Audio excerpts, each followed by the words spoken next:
Anybody here? Do you know what's going on? Nobody else is awake. We woke up 90 years too soon.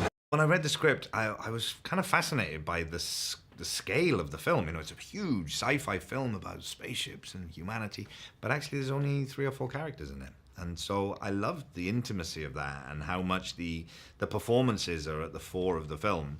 But for a film that relies in other ways on so much effects and you know, and the kind of the scale of it. So I thought that was really interesting. And I loved the fact that the 2 main actors are Chris and Jen, who, you know, 2 of the biggest stars in the world.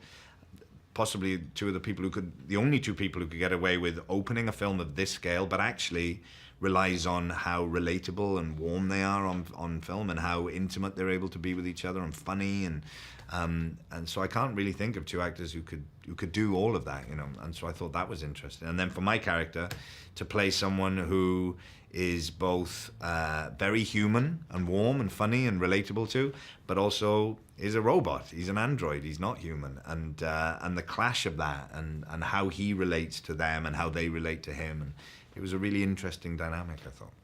Who wants to sleep on a beautiful day like this? There's something else going on here. So I play Arthur, who works on the spaceship, and Jim, played by Chris, suddenly thinks that he's not alone, that there's another human being to be in space with, and the twist is that I may not be completely human. The first thing I thought was, I am going to be strapped into this for many, many, many hours. And I sort of had to not think about that and just deal with it, you know, moment at a time. But the people who had created this contraption that I was in had done a fantastic job, and they tried to make it as comfortable as possible, so that I was really appreciative of that. But hours on end in it, with I would sit on a little sort of bicycle seat, and then my knees would go into this kind of padded area. And then there was a steel rod up my back that I was kind of strapped into. And then I would just be whizzed around on these tracks that were computerized and everything. And it was a bit daunting, you know, and to realize that I'd be behind this bar but actually I couldn't really move. Like, I could move my arms, but that was about it. I couldn't move forward or backwards because I was attached to this thing, and I couldn't take steps either way. So that was quite daunting. But after I got used to it, I actually quite enjoyed it. I quite liked the sort of stability of it, and it helped me get in the headspace of the character as well, that the more I could integrate the movements of it and make it seem like it was coming from me rather than coming from outside, then it helped me sort of get into the character. I spoke to Morton, our director, about what Arthur had been created to do on this spaceship. You know, so the idea is that he's the perfect bartender.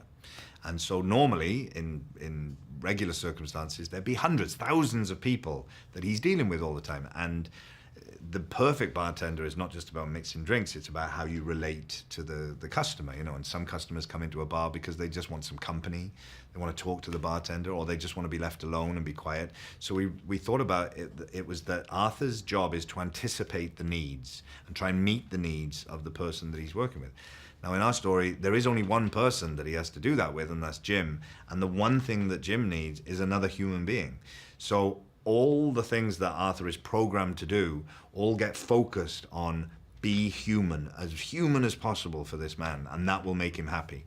And of course, that leads him to come up against his own limitations, and those moments where you suddenly realize, oh, of course, Arthur is a robot, he's not human, then that is a little bit freaky, I think. That's kind of interesting, I thought. And it's the same for the characters, that Arthur is sort of Jim's Man Friday, you know, he's like Robinson Crusoe, lost in space, and he relates to Arthur as another human being.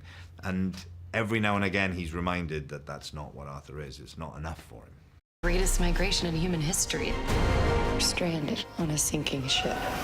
Thankfully, from the very first moment we all met each other, we got on really well. But then because it's only 3 of you every day, then it kind of takes that to a real extreme.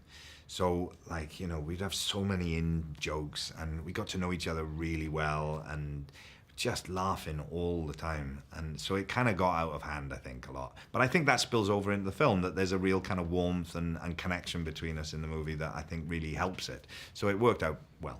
It's all designed to keep us out. There has to be a way. this wasn't an accident. There's something they didn't tell us. Here we go.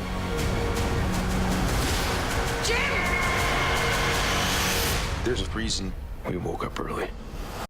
I was so impressed by Morton. I'd seen his other work, and he's clearly a really fantastic filmmaker and a serious filmmaker.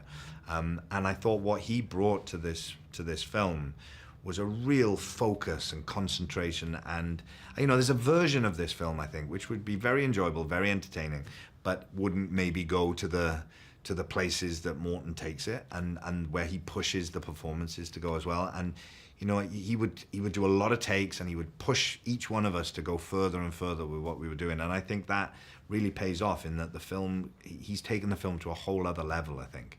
And it's like the action stuff is really intense, and the relationship stuff is really moving and upsetting at times and funny. And there's a real humanity to this that I think is different to a lot of big sci-fi movies where maybe, the performances aren't so much to the fore. And I think Morton's desire to keep pushing and keep going, keep finding what's in there and the richness of it, I was really impressed with. And he's a lovely man. He's got such a lovely temperament, and he had to be very patient with us because Chris, Jen, and I we got on very well, and we had a lot of laughs together. And we were like three naughty school kids really on that set. And poor old Morton, to get us to concentrate and do the work was quite a hard task for him sometimes.